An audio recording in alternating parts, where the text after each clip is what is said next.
नमस्कार दोस्तों, quantum mechanics की लेक्चर सीरीज में doctor Arvind Sharma, associate professor in physics, government Dungar college Bikaner, आपका स्वागत करता हूं। यूजी क्लास की क्वांटम मैकेनिक्स की लेक्चर सीरीज में आज का टॉपिक है eigen functions and eigen values. Eigen functions and eigen values. Eigen फलन क्या है, आइगन मान क्या है, और आइगन समीकरण, आइगन इक्वेशन, और आइगन इक्वेशन को कैरेक्टरिस्टिक इक्वेशन भी कहा जाता है। जैसा कि हमने श्रोडिंगर इक्वेशन डिराइव की थी, एक सामान्य रूप से अगर हम एक समीकरण अज्यूम करें क्वांटम मैकेनिक्स में, यदि आपके पास में ए कोई ऑपरेटर है, साई जो है आपके पास में फंक्शन है, आइगन फंक्शन है, तो यहाँ पर इसका जो परिणाम आता है वो कोई कांस्टेंट राशि आती है जो आइगन मान कहलाएगा और आइगन फंक्शन के प्रोडक्ट के रूप में।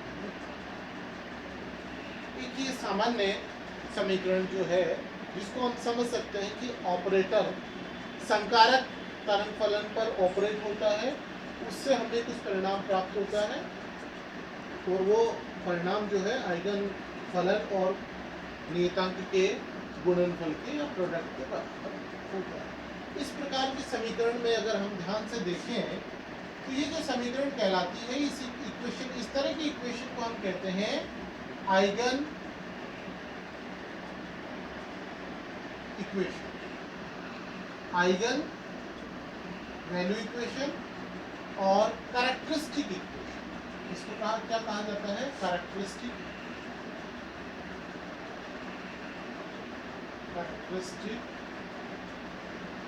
अभिलाक्षणिक समीकरण। यहाँ आपके पास में ये तो ऑपरेटर होगा, कोई भी डायनेमिकल वेरिएबल है जो गतिकीय चर है उससे संबंधित जो है आपके यहाँ संकल्प है। ये आपके पास में साई जो है यहाँ हो गया आइगन फंक्शन, इधर साई ये भी वही है। तो यहाँ जो ये वैल्यू आ रही है ये यहाँ होती है आइगन वैल्यू।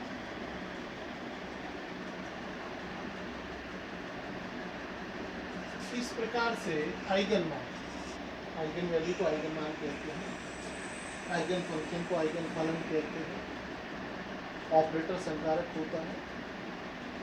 इस इक्वेशन को यदि हम ध्यान से देखें, जो कैरेक्टरिस्टिक इक्वेशन है, सिमिलरली हमारी जो श्रोडिंगर इक्वेशन होती है इसी प्रकार से। श्रोडिंगर इक्वेशन में हमने क्या देखा? श्रोडिंगर इक्वेशन की इस फॉर्म में जो आप याद रखते हैं, तो यहाँ ई जो है, ई यहाँ पे आइगन वैल्यू है, आइगन वैल्यू। और यहाँ पर जब हम ये ले रहे हैं पार्ट, क्योंकि एक सामान्य रूप से हम टाइम डिपेंडेंट मान रहे हैं, जब इसे सॉल्व करते हैं, जब आइगन वैल्यू जब अपन लेते हैं, तो डिपेंडेंसी जो है वो टाइम वाली अपन नहीं लेते हैं। जो टाइम इंडिपेंडेंट श्रोडिंगर इक्वेशन जो हमने डिराइव करी थी उसको हम कंसिडर करते हैं। टाइम डिपेंडेंट और टाइम इंडिपेंडेंट जो है आप उसको सेपरेट कर लेते हैं, और उस प्रकार से अन्यथा क्या होता है कि अगर टाइम डिपेंडेंट इक्वेशन अगर हम लेते हैं तो ई यहाँ पर क्या होता है कि ऑपरेटर हो जाता है जो टाइम पर डिपेंड करता है, टोटल एनर्जी। उस समय ई क्या होता है? टाइम डिपेंडेंट श्रोडिंगर समीकरण में ये टोटल एनर्जी होती है। इस पॉइंट को खासतौर से आप ध्यान रखें, टाइम डिपेंडेंट और टाइम इंडिपेंडेंट में ई का रोल जो है वो बदल जाता है। टाइम इंडिपेंडेंट में जब काल अनाश्रित है उस समय ई आइगन मान होता है, और जब कालाश्रित है उस समय ई जो है वो टोटल एनर्जी होता है जो टाइम पर डिपेंड करती है, जो समय का ऑपरेटर होता है, जो हम पहले ले चुके हैं। यहाँ हम ये भी देख सकते हैं कि ये जो समीकरण है, जो श्रोडिंगर समीकरण है, ये कौन सी श्रोडिंगर समीकरण है? टाइम इंडिपेंडेंट श्रोडिंगर समीकरण। यदि आपके पास में कोई फंक्शन दिया हुआ है तो आप न्यूमेरिकली भी देख सकते हैं। जैसे सपोज कर लीजिए कि आपके पास में कोई फंक्शन दिया हुआ है n e की पावर kx, ये फंक्शन का मान दिया है। अब आपसे पूछा गया कि इसका आइगन मान कितना होगा, इसकी आइगन वैल्यू कैलकुलेट करिए। तो आप इसकी आइगन वैल्यू कैलकुलेट कर सकते हैं, परंतु उसके लिए आपको ऑपरेटर की आवश्यकता होगी। यहाँ ऑपरेटर दिया हो कि सपोज कर लीजिए कि ऑपरेटर जो है डेल्टा एक्स, क्योंकि आपके पास में यहाँ कितने वैल्यूज हैं, आपके पास में 1, 2 और 3 वैल्यूज, तो आपको न्यूमेरिकल कैलकुलेशन के लिए कम से कम 2 वैल्यूज की आवश्यकता है। तो इसमें से कोई भी 2 वैल्यू अगर दी हुई होती है तो आप तीसरी वैल्यू को कैलकुलेट कर सकते हैं। तो यहाँ नॉर्मली अगर वेव फंक्शन और ऑपरेटर दिया होता है तो आप आइगन वैल्यू निकाल सकते हैं, और अगर वेव फंक्शन और आइगन वैल्यू दी हुई है तो आपको ऑपरेटर कैलकुलेट करना है।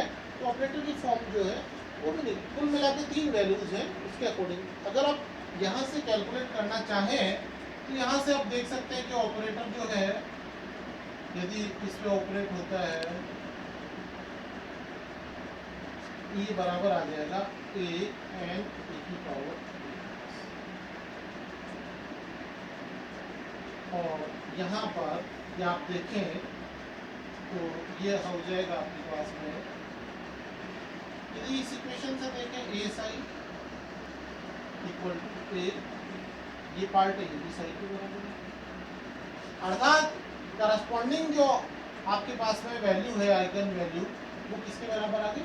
ए के बराबर। ए यहाँ पर क्या है? ये आइगन वैल्यू, आइगन मान आप प्राप्त करते हैं।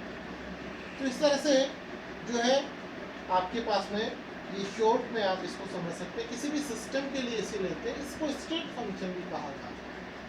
जो आइगन फंक्शन है उसके बहुत सारे नाम हैं, स्टेट फंक्शन भी इसको, क्योंकि आप किसी स्टेट के लिए, किसी सिस्टम के लिए आप इसको डिफाइन करते हैं तो इसको स्टेट फंक्शन भी कहा जाता है। इसके बाद में आपका अगला टॉपिक है डीजेनरेसी। अपभ्रष्टता क्या होती है, डीजेनरेसी क्या होती है। अपभ्रष्टता को समझने के लिए, किसी भी चीज को समझने के लिए हम eigen value equation, characteristic equation या श्रोडिंगर इक्वेशन से हम स्टार्ट करते हैं और उसी से हम उन चीजों को समझते हैं।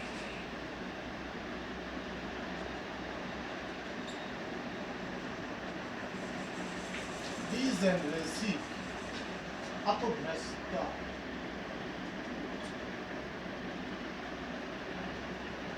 अपभ्रष्टता, डीजेनरेसी क्या होती है? जैसे हमने ये देखा कि जो हमने कैरेक्टरिस्टिक इक्वेशन ली उसमें ए साई इक्वल टू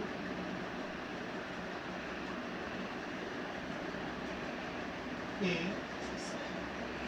और अगर 1 डायमेंशन में अगर अपन ले तो ए साई एक्स हो जाएगा और ए 1 डायमेंशन फॉर्मूला हम इसको इस प्रकार से ले सकते हैं। अब यहाँ पर डीजेनरेसी किसे कहेंगे?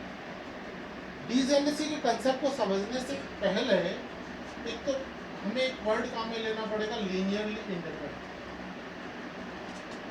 लीनियरली इंडिपेंडेंट, रेखीय रूप से स्वतंत्र। हमारे पास में यदि एक आइगन मान है, क्या है? एक आइगन मान है, सिंगल आइगन वैल्यू, एक आइगन मान है और उस एक आइगन मान से संबंधित एक से अधिक आइगन फलन है।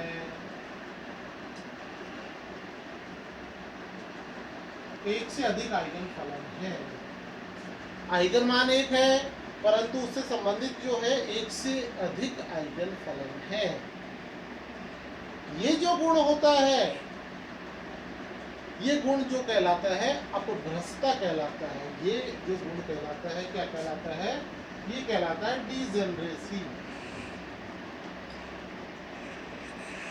अर्थात जो आइगन मान है वो अपभ्रष्ट है, डीजेनरेट है। अर्थात यदि आपके पास में किसी अवस्था के लिए एक आइगन मान है और उस एक आइगन मान से संबंधित उस अवस्था के लिए एक से अधिक रेखीय रूप से स्वतंत्र तरंग फलन है, एक से अधिक रेखीय रूप से स्वतंत्र तरंग फलन है, तो वह आइगन मान अपभ्रष्ट आइगन मान कहलाता है। और रेखीय रूप से स्वतंत्र जो तरंग फलनों की संख्या है वह संख्या डिग्री ऑफ डिजेनरेसी कहलाती है।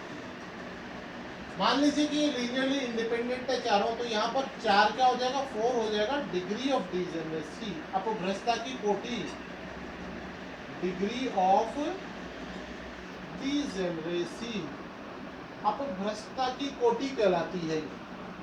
परंतु वो संख्या कौन सी होनी चाहिए, वो संख्या होनी चाहिए जो सिर्फ लीनियरली इंडिपेंडेंट है, रेखीय रूप से स्वतंत्र है। अगर किन्हीं दो तरंग फलनों की सुपरपोजिशन से कोई तरंग फलन बना हुआ है तो वो उसका उस पार्ट का अंग नहीं होगा, अर्थात वो संख्या में काउंट नहीं होगा। इसको हम किस प्रकार से, अगर इक्वेशन से देखें, इक्वेशन से सपोज करिए ए ऑपरेटर आपके पास में है, साइन n1 ये है और आपके पास में इसको इक्वेशन के रूप में हम लिख रहे हैं equal to a sin n2 a sin n3 और a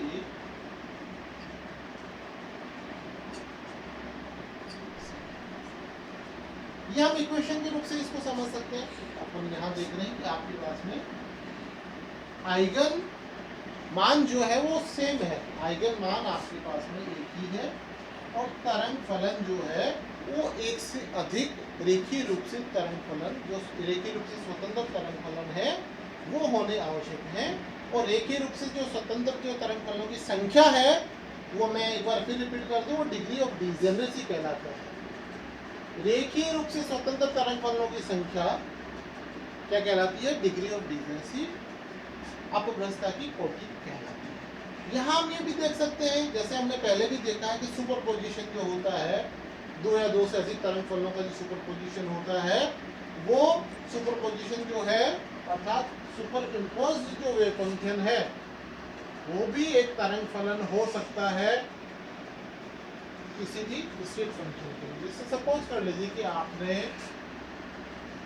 C1 n1 plus C2 sin n2 plus C3 sin n3 plus C4 sin n4, ये आपने कोई तरंग फलन ली जो चारों वेव फंक्शन की सुपरपोजिशन से बना हुआ है। अब आप देखना चाहेंगे कि अगर आप इसको इसमें ऑपरेट कराएं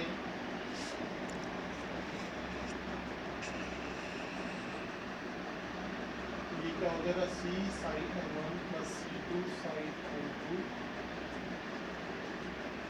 plus C sin n3 plus C4 sin n4 is equal to C1 a sin n1 plus C2 a sin n2 plus C3 a sin n3 plus C4 sin a sin n4। यहाँ यदि हम a common ले लें तो आपके पास में आ जाता है C sin n1 plus C2 sin n2 plus C3 sin n3 plus C4 sin n4। यहाँ हम क्या देख रहे हैं कि जो हम सुपरपोजिशन में थे अर्थात अध्यारोपण से जो हमें तरंग फलन मिला है वो भी उस स्टेट का, उस अवस्था का एक तरंग फलन है। अर्थात सुपरपोजिशन से जो हमें दो या दो से अधिक तरंग फलनों का जो अध्यारोपण से हमें तरंग फलन मिलता है वो यदि उस अवस्था से रिलेटेड तरंग फलन है